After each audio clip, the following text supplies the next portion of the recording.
たった7歳の少女が、母の代わりに大企業の最終面接に現れたその瞬間、冷酷と噂された CEO の凍てついた心に、誰も知らないはずの過去の扉が開かれようとしていた。この物語は、絶望の淵で交差した孤独な魂たちが、予期せぬ出会いによって、失われたはずの愛と家族のぬくもりを取り戻すまでの奇跡の記録です。朝の光が、東京丸の内に林立する摩天楼のガラスを黄金色に染めていた。その中でもひときわ高く、威圧的にそびえ立つのが、明和グローバルの本社ビルだった。佐藤花、わずか7歳。彼女はその50階建てのビルを、首が痛くなるほど見上げ、小さなリュックサックの肩紐を、指が白くなるほど強く握りしめた。身長は120センチにも満たないだろう。きちんとアイロンがけされた青いワンピースに、白いカーディガン。昨夜、熱で潤んだ瞳の母が、特別な日のためにとベッドの脇に用意してくれた、とっておきの服だ。母の、優しくて、少しだけ悲しい匂いがした。大丈夫、花ならできるよ。彼女は、誰にも聞こえない声で自分にそう囁いた。その小さな胸の中では、心臓が必死に頑張れと太鼓を叩いている。胸に抱えた、使い古された革のポートフォリオ。それは母の分身であり、この途方もない挑戦における、唯一の武器だった。中には、母のこれまでの人生が、努力の結晶が、そして家族の未来への切なる願いが詰まっている。蜂蜜色の紙を2つに結んだおさげが、決意を込めてこくりとうなずくたびに、不安を振り払うかのように揺れた。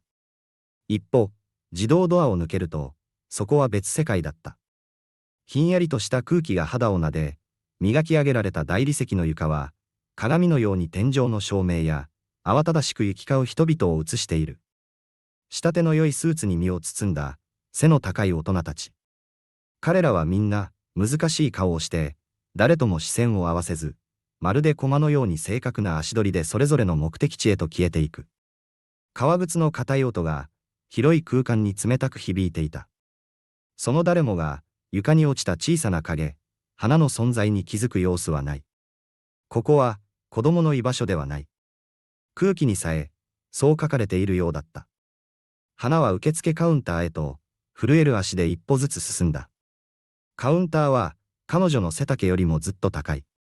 背伸びをして、ようやくカウンターの向こう側を覗き込むことができた。そこに座っていた女性の胸には、清水という名札が光っていた。すみません。彼女の声は、広大なロビーの喧騒に吸い込まれてしまいそうなほど小さかったが、不思議なほど凛として、澄んでいた。9時に、桐山翔様とお約束をいただいております。佐藤と申します。清水と名乗る受付の女性は、キーボードを叩いていた手を止め、コンピューターの画面から顔を上げた。その表情には、予期せぬ侵入者に対する純粋な当惑が浮かんでいた。彼女の仕事は、この企業の厳格な秩序を守る門番であること。しかし、目の前には、迷子の子猫のような瞳をした少女が立っている。あら、お嬢ちゃん、どうしたの？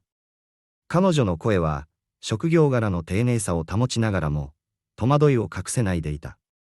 迷子かしら。お父さんかお母さんはどこにいらっしゃるの？花は、その同情的な視線から逃れるように、ぐっと背筋を伸ばした。母は、佐藤恵美と申します。プロジェクトマネージャーの職の面接に、本日伺う予定でした。彼女はポートフォリオをカウンターの上にそっと置いた。それはまるで、神聖な供物を捧げるような仕草だった。母の代わりに、私が参りました。その言葉は、静かなロビーに小さな波紋を広げた。清水の困惑は、もはや隠しようのないものへと変わった。そういうわけにはいかないのよ、お嬢ちゃん。面接は、ご本人に来ていただかないと、会社の決まりで。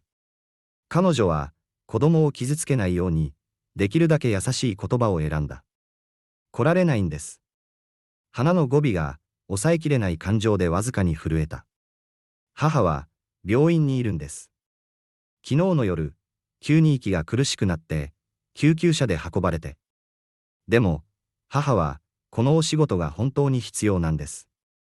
絶対に、絶対に。その時だった。ロビーの空気がピンと張り詰めた。まるで見えない王がその場に姿を現したかのように、人々の動きがわずかに止まり、ひそひそとした囁きが消える。火の打ちどころのないチャコルグレーのスーツを着た背の高い男が近くで足を止め、その奇妙なやりとりに冷たい光を宿した視線を向けていた。明和グローバル CEO、桐山翔。日本のビジネス界において、その名は、冷徹、効率、戦略の同義語だった。感情を一切排除した意思決定と、機械のような正確さで巨大企業を率いる彼は、部下たちから畏怖を込めて、マシーンと密かに呼ばれていた。その彼が、誰かのために自らの鉄壁のスケジュールを変更することで知られていたわけでは、決してない。彼の時間は、秒単位で数百万の価値を生み出すのだ。清水さん、どういう状況だ？彼の深く、重みのある声がロビーに響き渡った。それは質問というよりは、報告を求める命令だった。桐山社長。申し訳ありません。こちらのお嬢さんが、本日面接予定の佐藤様のお母様の代わりに、プロジェクトマネージャーの面接に来られたと。桐山は、ゆっくりと鼻に近づいた。その歩みには一切の無駄がなく、彼が近づくにつれて、周囲の空気が密度を増していくようだった。そして、突き刺すような青い瞳で、小さな少女を頭のてっぺんからつま先まで、まるで査定するかのように観察した。45歳。塩胡椒のような白髪混じりの髪と、その圧倒的な存在感は、普段なら百戦錬磨の役員たちでさえ、言葉を失わせる。しかし、少女はひるまなかった。お嬢さん、名前は佐藤花です。彼女は桐山の視線をまっすぐに受け止め、はっきりと答えた。お母さんが人と話すときは、ちゃんと目を見るのが大事だって教えてくれました。そうしないと、本当の気持ちは伝わらないからって。桐山の鉄仮面のような表情に、ほんの一瞬、面白いものでも見るかのような光がちらついた。それはあまりにかすかで、他の誰も気づかなかっただろう。それで、君のお母さんは、今どこにいるのかな？大学病院です。肺炎だそうです。でも、お医者様は、数日すればきっと良くなるって言っていました。鼻の小さな指が、ポートフォリオのジッパーをゆっくりと、慎重に開けた。母の履歴書と、資格の証明書を持ってきました。母は、病気になる前、3日も徹夜して、このプレゼンテーションの準備をしていたんです。私が寝た後も、ずっとパソコンに向かっていました。コーヒーの匂いが、お部屋にしていました。桐山は、一瞬だけ磨き上げられた自身の腕時計に目をやり、そして再び、決意に満ちた子供の顔に視線を戻した。あらゆる論理、あらゆる企業プロトコルが、この状況を即座に終わらせるべきだと警鐘を鳴らしていた。時間の無駄だ、と。だが、彼の心の奥深く、錆びついて久しい何かが、きしりと音を立てた。この子供の瞳の奥にある、揺るぎない光。それは、彼がこのガラスの城の中で、もう何年も見ていない種類のものだった。彼は、自分が好意がたいほど興味をそそられていることに気づいた。佐藤花さん。彼は、まるでビジネスパートナーに語りかけるように言った。私はこれまでのキャリアで5000回以上の面接を行ってきたが、こんなことは、間違いなく初めてだ。彼は、驚くべきことに、その手を差し伸べた。私のオフィスに来なさい。君のお母さんが、人生をかけて何を準備していたのか、この私に聞かせてもらおう。桐山が花を役員専用エレベーターへと導くのを見て、清水の口は、あんぐりと開いたままだった。ロビーにいた他の社員たちも、まるで信じられないものを見たかのように、その光景に釘付けになっていた。あの桐山翔が、見ず知らずの子供を、自らの聖域である最上階のオフィスに招き入れるなど、天地がひっくり返ってもありえないことだったからだ。エレベーターのドアが静かに閉まり、外界の喧騒を遮断した。上昇する箱の中は、重厚な沈黙に満ちていた。社長。沈黙を破ったのは、花だった。お母さんは、私はまだコーヒーを飲んじゃいけないって言うんですけど、もし社長がお飲みになるなら、入れ方は知っています。お母さんがいつもやっているのを見ているから、多分、上手にできます。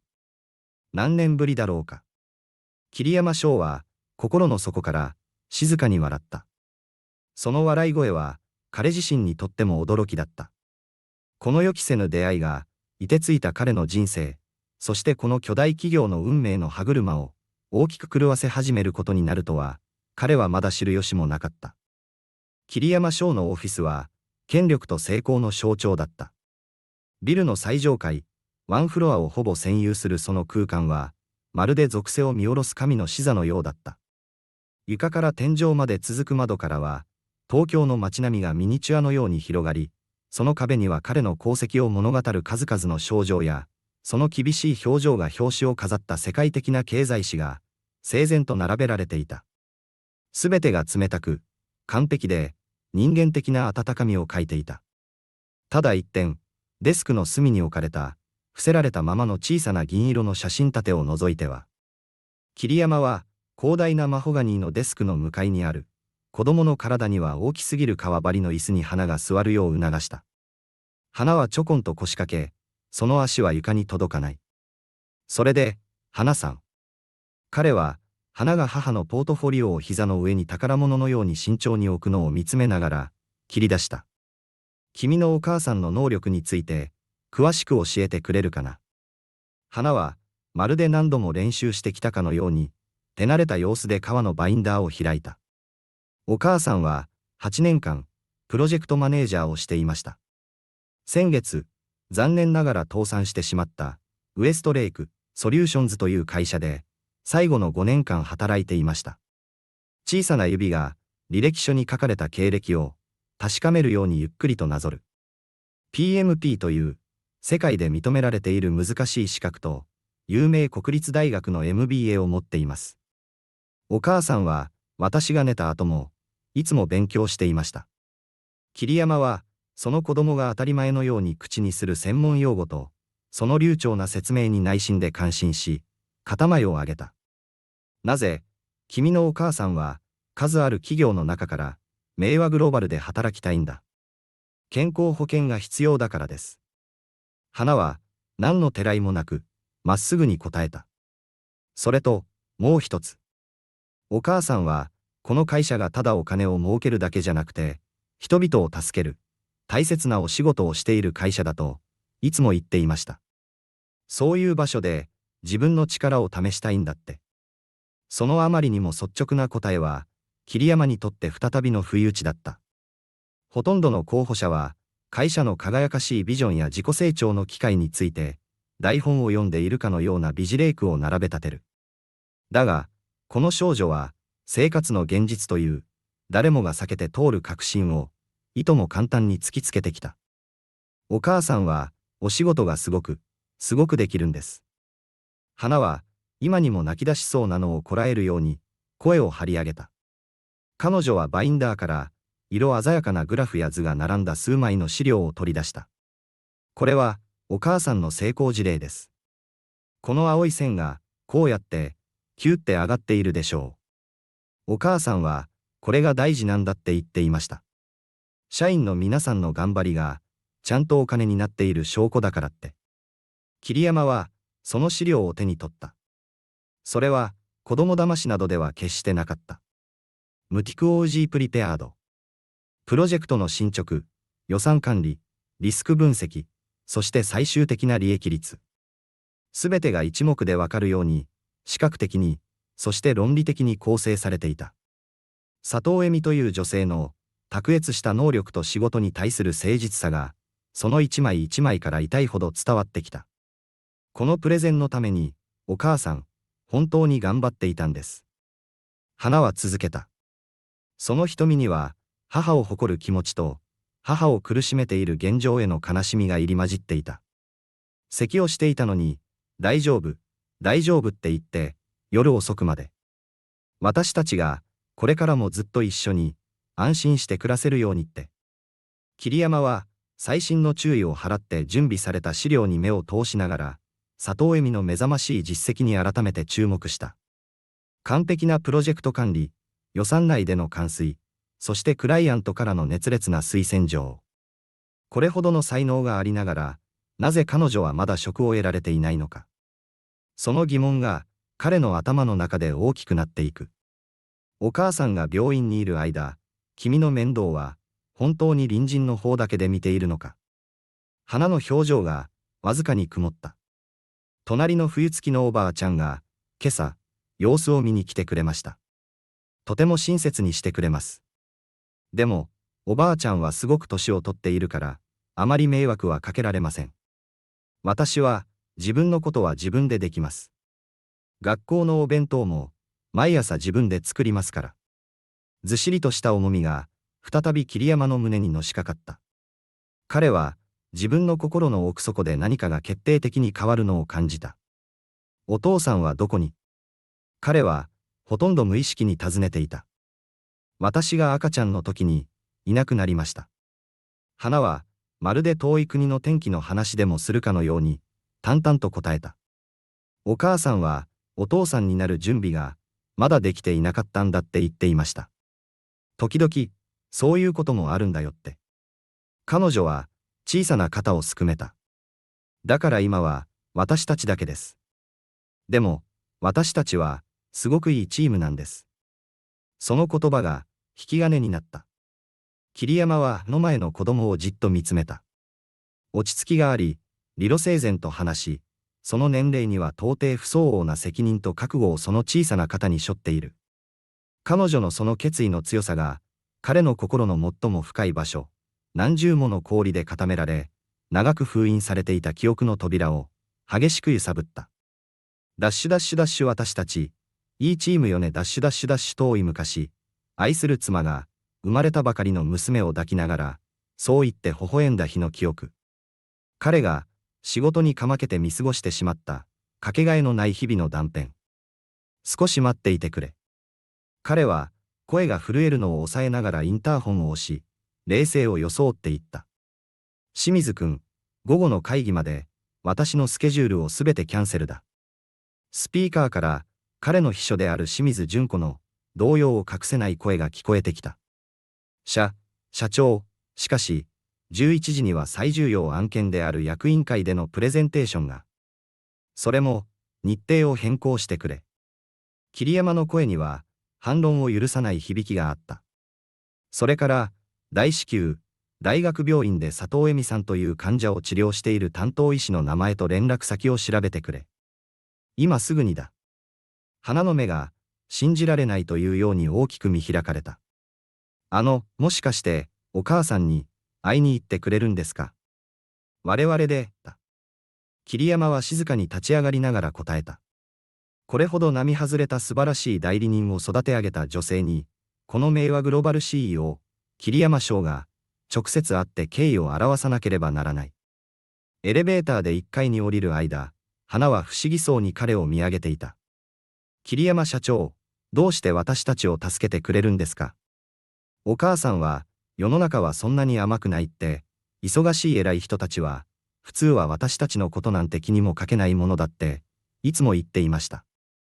その純粋な問いは、予期せず彼の心を鋭く貫いた。なぜだろうか。桐山は、効率と結果、そして利益だけを追求するマシーンとして、自らの評判と城を築き上げてきた。同情や共感は、ビジネスの世界では弱点以外の何者でもないと信じてきた。そうだな。彼は言葉を慎重に探した。君が私の優秀な部下の誰一人としてこれまでできなかったことを成し遂げたからだ。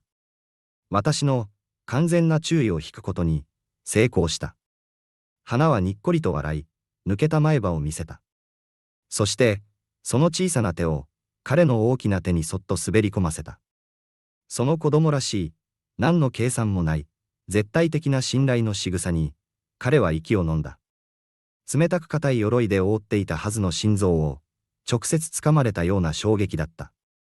温かい何かが錆びついた血管を通って全身にじんわりと染み渡っていくのを感じた。この瞬間が彼ら二人が、そしてもう一人の孤独な魂が自分たちでも気づいていない深い傷を癒し始める運命の第一歩になることをどちらもまだ知る由もなかったのである。大学病院は、特有の喧騒と消毒液の匂いが混じり合った、生命と死が隣り合う場所だった。桐山翔と花が正面玄関を抜けると、CEO のあつらえたスーツは、慌ただしく行き交うスクラブ姿の医療スタッフの中で、まるで異次元から来たかのように場違いに見えた。しかし彼は、役員室を支配するのと同じ揺るぎない権威を持って、その空間を支配するように歩いていた。317号室です。ナースステーションの看護師が、コンピューターを確認してから言った。ですが、申し訳ありません。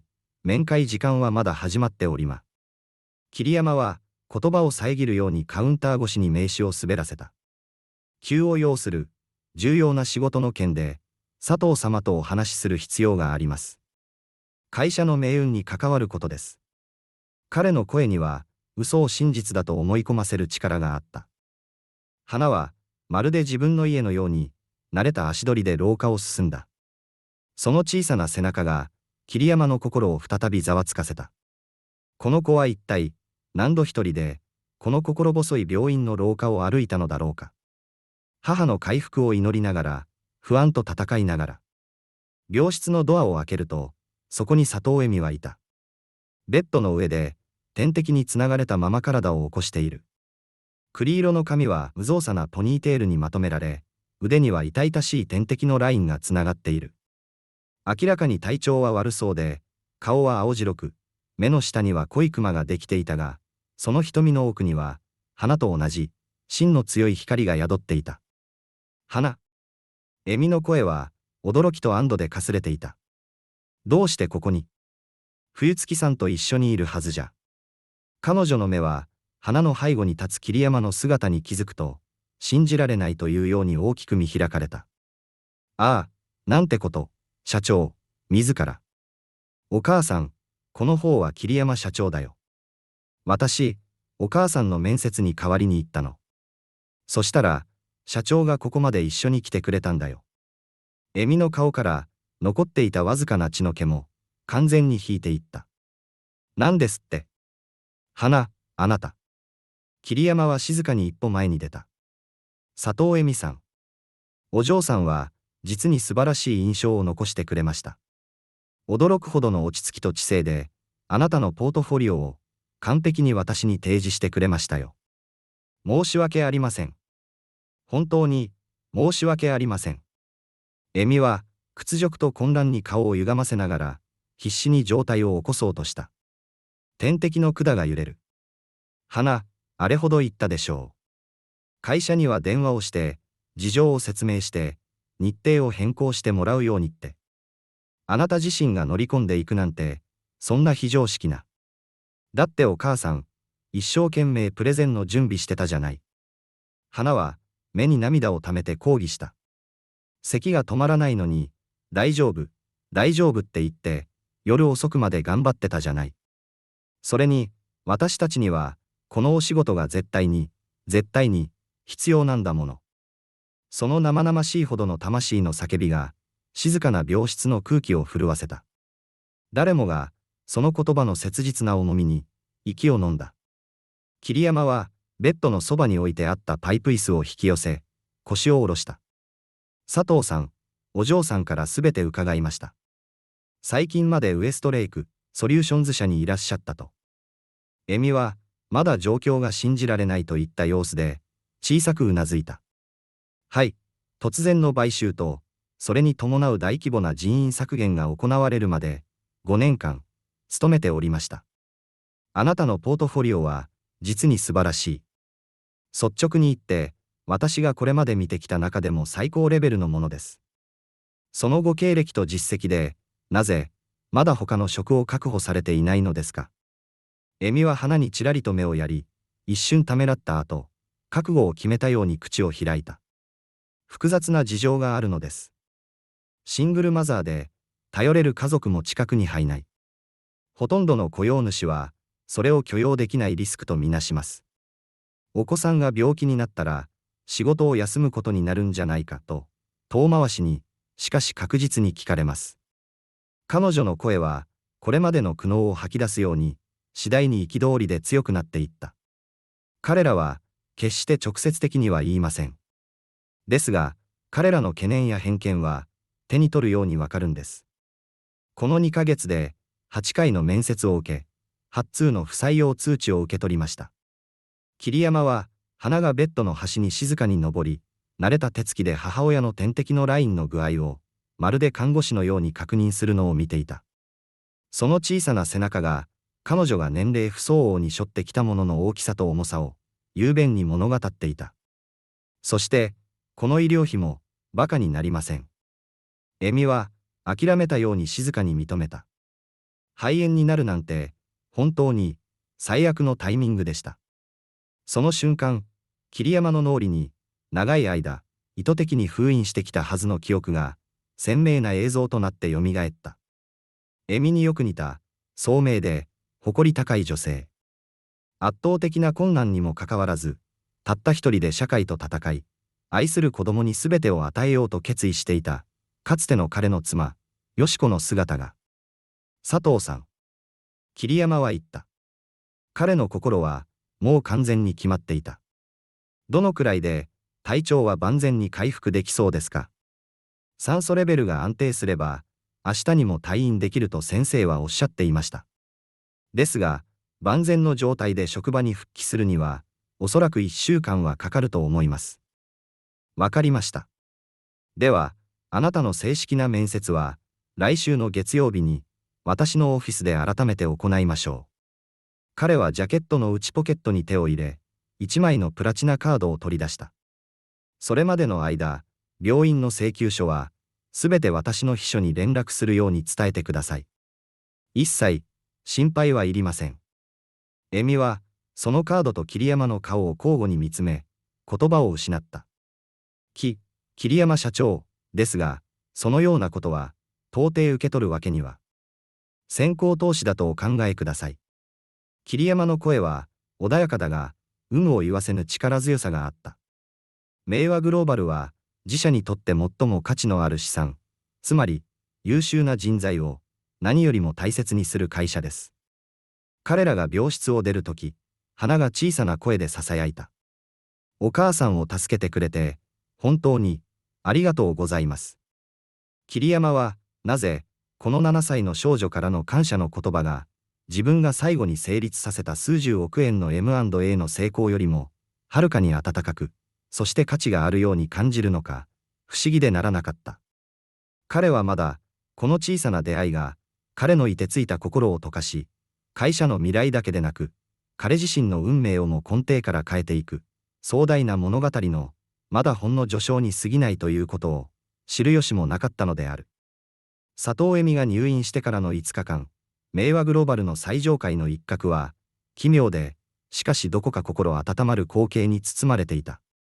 桐山は、普段は海外からの VIP を一時的に待機させるためにしか使われない、窓の大きな予備の役員室を、花のお勉強部屋として開放した。最初は社員たちも遠巻きに、この小さな侵入者をどう扱っていいものかと戸惑いの視線を送っていた。マシーンと恐れられる CEO が、自らの聖域に子供を招き入れたというニュースは、瞬く間に社内を駆け巡り、様々な憶測を呼んでいたのだ。しかし、花はそんな周囲の空気を気にする様子もなく、毎日学校が終わると、ハイヤーで送られてきてはその部屋で過ごした。分厚い本を広げて宿題をするその姿は、母親の面接に乗り込んできた時と同じ、驚くほどの集中力と真剣さに満ちていた。水曜日の午後、桐山が花の様子を見に部屋を訪れると、彼女は会社のパンフレットを真剣な眼差しで眺めていた。彼は、部下には決して見せない穏やかな表情で尋ねた。何か面白いものでも見つかったかね？桐山社長、これを見てください。花はパンフレットに描かれた、商品の物流を示す簡略化された図を指さした。お母さんなら、きっと、この赤い倉庫と青い工場を、もっと近くにすると思います。桐山は思わず微笑んだ。ほう、それはまたどうして？だって、そうすれば、トラックが走る時間が短くなります。時間が短くなれば、ガソリンもあまり使わないし、運転手さんも早くお家に帰れます。そうでしょう。その言葉に、桐山はハッとした。それは、経営学の教科書に書かれているサプライチェーンマネジメントの基本中の基本。しかし、それを7歳の子供が、これほど単純明快に、そして人間的な視点から指摘してくるとは。彼は、この少女の母親、佐藤恵美という人物への興味を、さらに強くかき立てられるのを感じた。彼女は、娘に一体どのような教育を施しているというのか。木曜日には、花はマーケティング部のフロアで、ちょっとした騒ぎの中心にいた。新商品のパッケージデザインについて議論していたチームの輪に、いつの間にか加わっていたのだ。マーケティング部長が、半ば面白がって彼女に意見を求めた。お嬢ちゃんから見て、この2つのデザイン、どっちが好きかな。花はしばらく2つのデザインを見比べ、やがてきっぱりと言った。こっちの色の方が好きです。でも、もっとキラキラした方がいいと思います。私の学校の女の子たちは、みんなキラキラしたものが大好きですから。あと、このキャラクターの目が、少しだけ笑っていないように見えます。もっと、ニコってしていたら、私も欲しくなるかもしれません。大人たちが、専門用語と市場データだけで凝り固まらせていた頭を、ガツンと殴られたような衝撃だった。マーケティング部長は、冗談めかして取っていたメモに、真剣な表情で何かを書き加えた。その日の夕方、桐山がいつものように花と過ごす、報告会の時間になった。彼のオフィスにある、今や、花ちゃんの椅子と秘書家で呼ばれるようになった場所に座り、花は得意げに報告した。お母さん、明日、退院できるそうです。肺の音が、すごくきれいになったって、看護師さんが言っていました。それは、素晴らしいニュースだ。桐山はそう言うと、いつものように冷たいチョコレートミルクをデスクの向こうから滑らせた。それはいつしか二人の間の小さな儀式となっていた。花は、グラスの縁から真剣な目で桐山を見つめ、突然尋ねた。桐山社長、お母さんがこの会社で働き始めたら、もう私とは会ってくれなくなりますか。その問いは、桐山の心の準備ができていない場所を、正確に突き刺した。どうして、そう思うんだ。花はうつむき、小さな声で言った。お父さんも、いなくなったから。最初は遊んでくれたけど、だんだん会ってくれなくなって、それから、いなくなっちゃった。大人は時々、子供がいると面倒くさくなっちゃうんだって、隣の冬月のおばあちゃんが言っていました。その無邪気な言葉が、物理的な打撃のように桐山を襲った。45年の人生で、彼は敵対的買収も、市場の暴落も、信頼していた部下の裏切りも経験してきた。しかし、7歳の子供の、飾り気のない正直さから放たれる一撃ほど、彼を打ちのめすものはなかった。花さん。彼は、慎重に言葉を選んだ。人が去っていくのは、君のせいじゃない。去っていく人自身の、弱さや欠点のせいだ。君が何かをしたからじゃない。決して。その日、彼はその写真を見せるつもりなど、毛頭なかった。それは20年近くもの間、彼のデスクの一番下の引き出しに、鍵をかけてしまわれ続けてきた、決して開けてはならないパンドラの箱だった。しかし、何かが彼を突き動かした。彼は引き出しの鍵を開け、重い銀色のフレームを取り出した。これは、私の娘だ。彼は、そのフレームを花の方に向けた。名前は、ゆりと言った。花は、桐山と同じ青い瞳をした、満面の笑みを浮かべる幼い女の子の写真をじっと見つめた。かわいい。今は、どこにいるの？桐山の声は、遠い過去の霧の中から響いてくるかのようだった。彼女と、彼女の母親は、ずいぶん昔に、事故で亡くなったんだ。そうだったんだ。花は、しばらく黙って写真を見つめていた。そして、子供ならではの、残酷なまでに純粋な洞察力で、静かに尋ねた。だから、時々、私のことを見ているとき、悲しい顔をするの。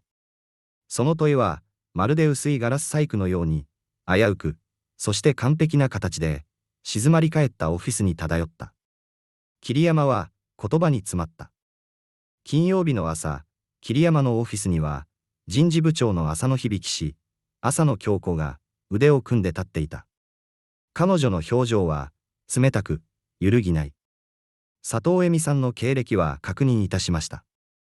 能力的に申し分ないことは認めますが、彼女の個人的な状況は、企業にとって看過できない重大なリスク要因を内包しています。桐山は、手元の書類に目を通したまま、無表情に言った。具体的に説明したまえ。シングルマザー、近親者のサポート体制なし、そして最近の深刻な病歴。浅野は、手入れの行き届いた指で、一つ一つ数え上げるように言った。過去の職務経歴を調査したところ、子供の急な発熱などを理由とした欠勤が、統計的に見て、他の社員よりも明らかに多い。勤怠問題が発生する確率は、極めて高いと判断せざるを得ません。桐山は、ペンを置いた。彼女の業務評価は確認したのかね。はい。常に、期待を大幅に上回るという最高評価です。浅野は、それは些細なことだと言わんばかりに認めた。しかし、それは実務上のリスクを相殺するものではありません。当社には、彼女のような問題を抱えていない、同等、あるいはそれ以上に有能な候補者が、他にも複数名おります。問題、金。桐山の声が、数度、温度を下げた。聡明で、献身的で、キャリアと、驚くほど善良で聡明な子供を育てるという二つの大役を、完璧に両立させているプロフェッショナルが、君にとっては、問題に見えるのか。浅野は、その予期せぬ反撃に、一瞬たじろいだ。桐山社長、これはあなたらしくありません。この異例の関心事については、すでに取締役会でも疑問の声が上がっております。あなたの判断力に関する、噂が。噂は、私には関係ない。結果がすべてだ。彼は、恵美のポートフォリオを彼女に突きつけた。彼女のプロジェクト管理手法は、前職のウエストレイク社において、年間3億円ものコスト削減を実現している。考慮すべき事実は、それだけだ。その日の午後遅く、桐山のオフィスに、彼の最も古い友人であり、明和グローバルの CFO 最高財務責任者である三浦誠が、後ろ手にドアを閉めて入ってきた。少し話がある。桐山はコンピューターから顔を上げた。佐藤恵美さんの件なら、もう。いや、そうだ。だが、お前が考えているような理由じゃない。三浦は、桐山の向かいの椅子に深く腰を下ろした。彼は、親友の顔をじっと見つめた。これは、単に有能なプロジェクトマネージャーを見つけるというだけの話じゃないんだろう。桐山の顎の筋肉が、こわばった。彼女の能力が、すべてを物語っている。俺たちは、30年の付き合いだぞ。三浦の声は、静かだが、心の奥深くに届く響きを持っていた。吉子恵子さんと、ゆりちゃんを失って以来、お前がこんな顔をしているのを、俺は見たことがない。やめろ。桐山の声は、低く、威嚇的だった。三浦は、ひるむことなく続けた。お前は、自分の周りにあまりに高い壁を築きすぎて、取締役会の連中から、陰で、マシーンと呼ばれている。わかっているだろう。そこへ、この小さな女の子が現れた。すると突然、お前は最重要会議をキャンセルし、個人の入院費用を会社経費でもなく、自腹で手配し始める。一体、どういうことなんだ、翔。何が言いたいんだ、生。俺が言いたいのは、気をつけろということだ。仕事の上だけでなく、お前自身の心のためにだ。三浦は身を乗り出した。もしお前が、あり得たかもしれない過去の亡霊を見ているのなら、それは、人間が最も無防備になる瞬間だ。そこを、敵は決して見逃さない。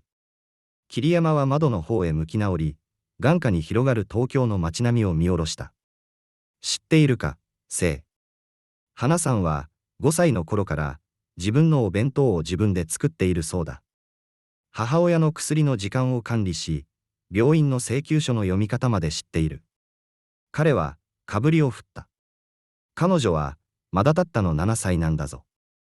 ゆりちゃんが生きていれば、今年で19歳だったな。三浦は、静かに言った。その後に続いた沈黙が、何よりも雄弁な答えだった。三浦が去った後、桐山は再びデスクの引き出しを開け、銀色の写真立てを手に取った。2歳の百合を膝に乗せて、幸せそうに笑う妻、よし子の顔が、彼を見つめ返していた。よし子、君なら、この状況をどう思うだろうか。彼は、写真に語りかけた。私は、亡霊を見ているのだろうか。それとも、ようやく、何か正しいことをする機会を与えられたのだろうか。いつものように、写真は答えをくれなかった。ただ、失ったものの記憶と、彼女たちを守れなかったという、胸を押しつぶすような重い後悔だけが、そこにあった。その時、彼の思考を中断するように、インターホンが鳴った。社長、佐藤恵美様がお見えです。今朝、ご退院されたそうで、社長に直接お礼を申し上げたいと。桐山は、写真立てをそっと、しかし決然とした手つきで引き出しに戻した。通したまえ。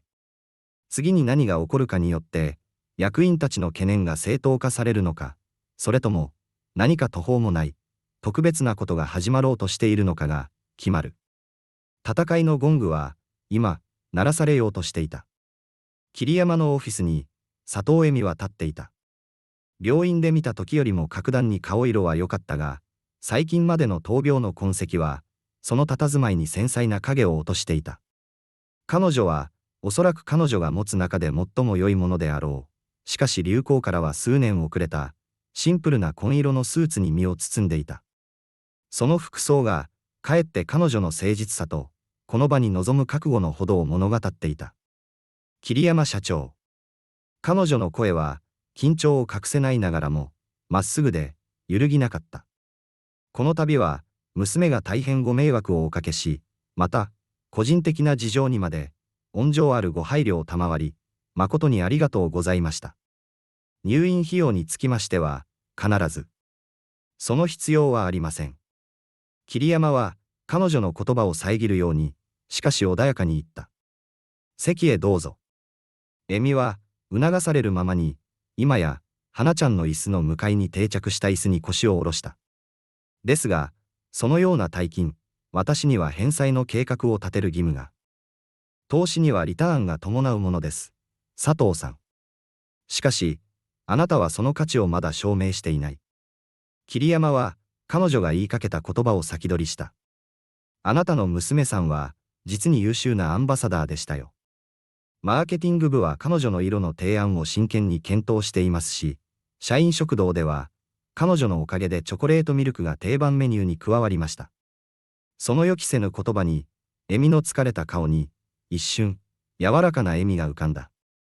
花は、そういうところがありまして。昔から、誰とでもすぐに打ち解けてしまう子なんです。しかし、彼女の表情はすぐに真剣なものに戻った。ですが、社長をこのような厄介な立場に追い込んでしまったこと、心からお詫び申し上げます。あの子は、本来ならば会社に電話をして、面接の日程を変更していただくべきでした。それを、自ら乗り込むなど。しかし、我々は今、こうしてここにいる。桐山は、彼女をじっと見つめた。時に、最も重要な機会というものは、定められた規則が破られた時にこそ、生まれるものなのかもしれません。彼は一瞬、言葉を切り、そして、運命を告げるかのように続けた。あなたの正式な面接は、本日、この場で行うことになっています。ですが、今日は、それとは少し違うお話をさせていただきたい。恵美は、ごくりと息を飲んだ。桐山は、デスクの引き出しから、一冊の分厚いファイルを滑らせた。佐藤さん。あなたに、このプロジェクトマネージャーの職を提供したいと思います。ただし、標準的な雇用パッケージに、一つ、重大な変更を加えた上で。恵美は、恐る恐るそのファイルを開いた。そこに書かれていたのは、彼女が想像もしなかった言葉だった。次世代ワークライフイニシアチブ思考プログラム。その下には、柔軟な勤務体系、在宅勤務の選択肢、そして、緊急時における育児サポート体制の導入案が、詳細に記されていた。これは、恵美は、信じられないというようにつぶやいた。私のために、このようなプログラムを。いいえ。桐山の声は、静かだが、深く、重い響きを持っていた。17年前、私の妻、よしこ、恵子が、娘の出産後に職場復帰しようとした時のために、私はこれを作るべきだった。その告白は、静寂なオフィスに重く響き渡った。桐山の瞳には、これまで決して誰にも見せたことのない、深い痛みと後悔の色が浮かんでいた。妻は、素晴らしい頭脳と才能を持っていました。しかし、彼女がアプローチしたすべての企業は、彼女の才能ではなく、幼い子供を持つ母親という、リスクしか見なかった。そして私は、この明和グローバルという城を築くことに夢中で、そのことが、どれほど彼女の心を蝕んでいったかに、気づくことすらできなかったのです。何があったのですか？恵美は、囁くように尋ねた。桐山の顔が、古い痛みに暗く歪んだ。彼女は、また一つ、不採用の通知を受けたその日、自暴自棄になって車を運転し、そして、中央分離帯を越えてきたトラックと。オフィスは、息もできないほどの沈黙に包まれた。恵美の目から、一筋の涙が静かにこぼれ落ちた。それは同情だけでなく、同じ働く母親として、よしこの感じたであろう絶望と孤独に対する、魂の共感から生まれた涙だった。花さんを見ていると、ゆりが、私の娘が生きていたら、どんな風に育っただろうかと考えてしまうのです。桐山は、初めて他人の前で、自らの心の鎧を完全に脱ぎ捨てた。あなたの娘さんの決意と、そしてあなたの卓越した能力は、それ自体が素晴らしいものです。しかし、このイニシアチブは、私が17年前に犯した過ちを正すための、私個人の、贖罪でもあるのです。彼は、震える手で、契約書を恵美の前に差し出した。このポジションを、そして、この会社の未来を変えるという、この挑戦を、受け入れてはくれませんか。恵美は、涙を拭い、そして、力強くうなずいた。彼女がその契約書にサインをしたとき、二人はまだ予測できなかった。この決断が、単に二人の人生を変えるだけでなく、この巨大企業で働く数えきれないほどの親たちの運命を、そして日本の企業文化そのものを、根底から揺るがすことになるということを。2ヶ月後、明和グローバルの社内の空気は、明らかに変わり始めていた。佐藤恵美のプロジェクト管理能力は、すぐにその価値を証明した。彼女の論理的かつ人間的なアプローチは、複数の部署にまたがる複雑な業務を効率化し、目に見える成果を上げていた。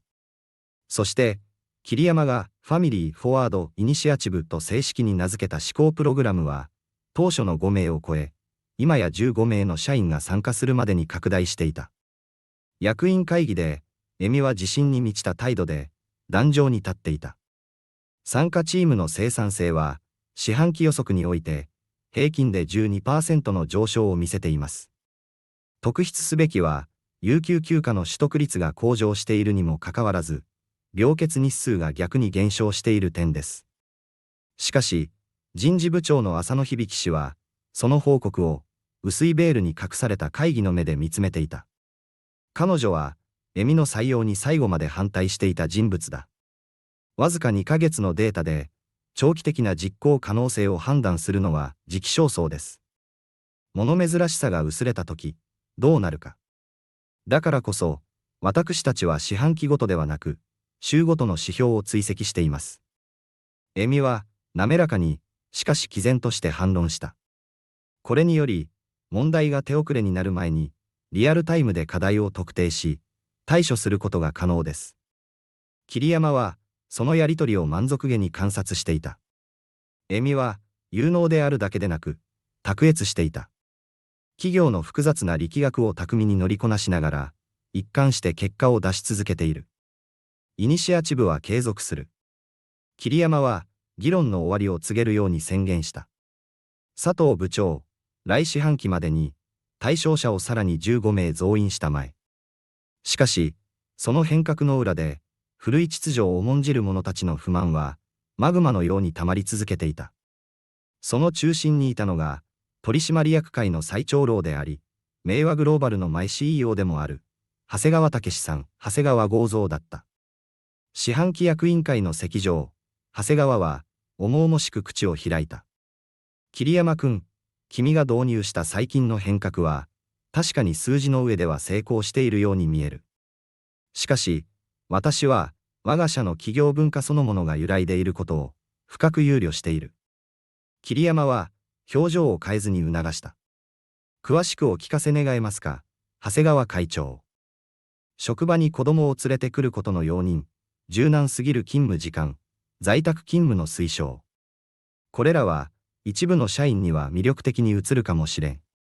しかし、我々の伝統と安定性を信頼して取引をしてくださっている、長年の顧客の目に、どう映るか考えたことはあるのかね。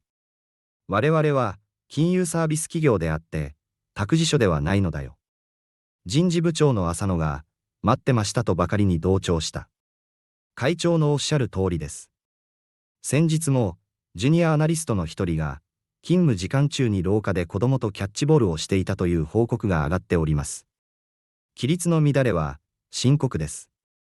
その子供は、私の娘だ。桐山は、静かに言った。会議室が、凍りついたように静まり返った。そして、そのキャッチボールは、彼女の掛け算の99の練習のために、私が考案した数学ゲームだ。長谷川は、一瞬言葉に詰まったが、すぐに父親のような、しかしどこか見下すような口調で続けた。翔くん、誰も君の権威を疑っているわけではない。しかし、君の、佐藤親子に対する個人的な思い入れが、君の客観的な判断力を曇らせているのではないかと、みんなが心配しているのだ。君は、自分の個人的な癒しの旅のために、会社全体を作り変えようとしているのではないかね。その言葉は、正確に桐山の弱点をついていた。その夜、桐山は、自分が所有する殺風景なペントハウスに帰る代わりに、恵美と花が住む、質素だが温かみのあるアパートへと車を走らせていた。夕食に招かれたのだ。ドアを開けたのは、エプロンを誇らしげにつけた花だった。小さな家は、生活の証で溢れていた。積み上げられた本、ダイニングテーブルの半分を占領する、作りかけの火山模型、そして壁に飾られた、花の描いた絵。散らかっていて、すみません。キッチンから出てきた恵美が、申し訳なさそうに言った。夕食の間、桐山は、自分が何年も忘れていた安らぎを感じていた。彼は、取締役会での長谷川とのやりとりを、恵美に打ち明けた。彼らは、私とあなた、そして花さんの関係を、私が客観性を失った証拠として使おうとしている。恵美の表情が、引き締まった。それなら、私がこのイニシアチブから身を引けば。それだけは、絶対にするな。桐山は、強く遮った。それは、彼らの批判が正しかったと認めることになる。我々は、計画通りに進む。彼が言わなかったことを、自分自身にさえ明確に言語化できなかったことは、恵美と花が自分の日常から遠ざかるという考えが、どれほど耐え難いものに感じられるかということだった。その数日後、事態は最悪の形で加速した。日本の主要経済誌のウェブサイトに、衝撃的な見出しが躍ったのだ。名門、明和グローバル CEO の個人的な暴走か。企業改革か、それとも中年期の危機か。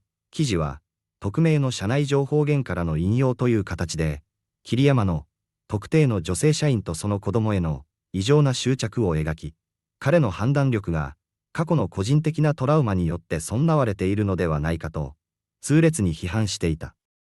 そして、ファミリー・フォワード・イニシアチブを、健全な経営戦略ではなく、桐山の個人的な干渉によって推進される、コストのかかる気晴らしだと断じていた。その日の午後4時、緊急取締役会が招集された。会議室の空気は、氷河期のように冷え切っていた。長谷川が中央に座り、その両脇を浅野と、保守派の役員たちが固めている。単刀直入に言おう。長谷川が口火を切った。今朝の記事は、我が社の信用と株主価値に、計り知れない損害を与えた。浅野が、滑らかに続けた。問題は、メディアの報道だけではありません。根底にある社長の判断力と優先順位の問題です。佐藤さん、あなたの能力を疑う者はいません。しかし、あなたの特殊な採用経緯と、その後のあなたの個人的な状況に合わせた社内方針の策定は、深刻な認識問題を生み出しています。恵美は、背筋を伸ばした。私の個人的な状況とは、私がシングルマザーであるということでしょうか。それとも、私の娘が、母親の機会を失わせまいと、並外れた行動力を見せたことでしょうか。そのどちらが、明和グローバルのイメージにとって問題なのでしょうか。その毅然とした反論に、何人かの役員が居心地悪そうにみじろぎした。長谷川は、その言葉を無視して、一枚の書類を桐山の方へ滑らせた。我々は、ファミリー・フォワード・イニシアチブの一時的な凍結と、あらゆる不適切な憶測を排除するため、佐藤部長を、地方の支社へ再配置することを提案する。それは、事実上の解雇勧告だ。わかっているはずだ。桐山は、書類には触れなかった。その時、恵美の声が、張り詰めた空気を切り裂いた。一つ、お伺いしてもよろしいでしょうか。桐山社長のご家族の悲劇に関する個人情報を、マスコミにリークしたのは、一体誰なのでしょうか。会議室が、静まり返った。それは、この議題とは関係がない。長谷川は、固い声で答えた。いいえ、大いに関係があります。恵美は、一歩も引かなかった。この部屋の誰かが、人の深い悲しみを、企業内の権力闘争の武器として利用したのです。それは、明和グローバルという企業が、いかにしてビジネスを行っているかという、倫理の根幹に関わる問題です。その通りだ。桐山が、初めて口を開いた。そして、我々はその証拠を持っている。彼は、静かに控えていた秘書の清水純子に目配せした。彼女は、各役員に、一枚の書類を配布した。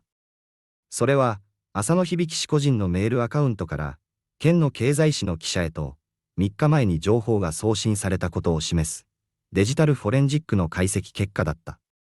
送信された情報には、桐山の妻子の情報という、ごく一部の人間しかアクセスできない機密情報が含まれていた。すべての視線が、顔面蒼白になった浅野に突き刺さった。バカな、ハッキングされたに決まっています。彼女は、金切り声を上げた。私の認証情報を知り、機密性の高い人事ファイルにアクセスできる人間に、金。桐山は、静かに尋ねた。そして、彼は、会議が始まって以来初めて、かすかな笑みを浮かべた。それは、勝利を確信した狩人の笑みだった。浅野部長。あなたは、本日付で懲戒解雇とする。異論は、取締役会としてではなく、法廷で聞こう。彼は、今や威厳を失い、うなだれる長谷川に視線を移した。長谷川会長。もちろん、あなたはこの件には関与していないのでしょうな。もちろんだとも。私が、そんなことを。よろしい。桐山は、宣言した。では、本日の緊急会議はこれにて終了とし、明和グローバルが、過去の悪習と決別し、真に新しい時代へと進むことを、ここに宣言する。役員たちが、ある者は呆然と、ある者は密かに安堵の表情を浮かべて退出していく中、恵美は、席に座ったままだった。こうなることを、ご存知だったのですね。桐山は、うなずいた。浅野が、いずれ何か仕掛けてくることは予測していた。だが、君を、そして花さんを巻き込むやり方については、私の予測を超えていた。そのことについては、本当に申し訳なく思う。恵美は、立ち上がった。桐山社長。あなたがここで気づこうとしているものを、私は信じています。家族を犠牲にしなくても成功できる会社。それは、あまりにも長い間、この国が必要としてきたものです。彼女が去った後、桐山は、企業としての戦いに勝利したにもかかわらず、どこか空虚な気持ちを感じていた。彼は、個人的な信頼を、傷つけてしまったかもしれない。戦いには勝った。しかし、本当の戦争は、これから始まるのかもしれない。1年後、その日、明和グローバルのロビーは、かつてないほどの熱気に包まれていた。かつて花が、たった一人で受付に立ったその同じ場所で、今、桐山ファミリー財団の公式な発足記念パーティーが開催されていたのだ。財団の目的は、明和グローバルで成功した、ファミリー・フォワード・イニシアチブを、日本中の企業に広め、働き方の文化そのものを変革することにあった。壇上には、桐山翔が立っていた。その隣には、財団のエグゼクティブディレクターとして、自信に満ちた表情で立つ、佐藤恵美の姿があった。そして、二人の間には、誇らしげにプログラムのパンフレットを来場者に配って回る、佐藤花の姿があった。すべては、一人の予期せぬ訪問者から始まりました。桐山は、集まった数百人のビジネスリーダーたちに語りかけた。たった7歳の少女が、役員室にいた我々全員に、真の勇気とは何かを教えてくれたのです。彼は、壇上に戻ってきた花に微笑み見かけた。彼女は、我々に思い出させてくれました。家族とは、職場におけるリスクではなく、我々の最大の資産であり、そして、我々が働く究極の目的そのものであるということを。拍手がアトリウムに鳴り響く中、桐山は、恵美の手をそっと握った。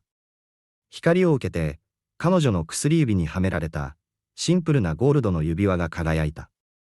それは、彼の指にあるものと揃いのものだった。その手首には、桐山が、亡き妻の形見として送った、羅針盤のチャームがついた銀のブレスレットが、優しい光を放っていた。この新しい冒険への準備は、できているかい？彼は、静かに尋ねた。恵美は微笑み、彼の肩にそっと寄り添った。花が、二人の腰に、両腕でぎゅっと抱きついた。ええ。あの子が、あなたのロビーに足を踏み入れた、あの日にとっくにできていたわ。時に、人生で最も重要な出会いは、予期せぬ邪魔者の姿をしてやってくる。時に、我々の最大の好機は、思いがけないパッケージに包まれて届けられる。そして、時に、本当にごく稀に、一人の子供の、ただ純粋な勇気が、永遠に癒えることはないと思われた傷さえも、癒してくれることがあるのだ。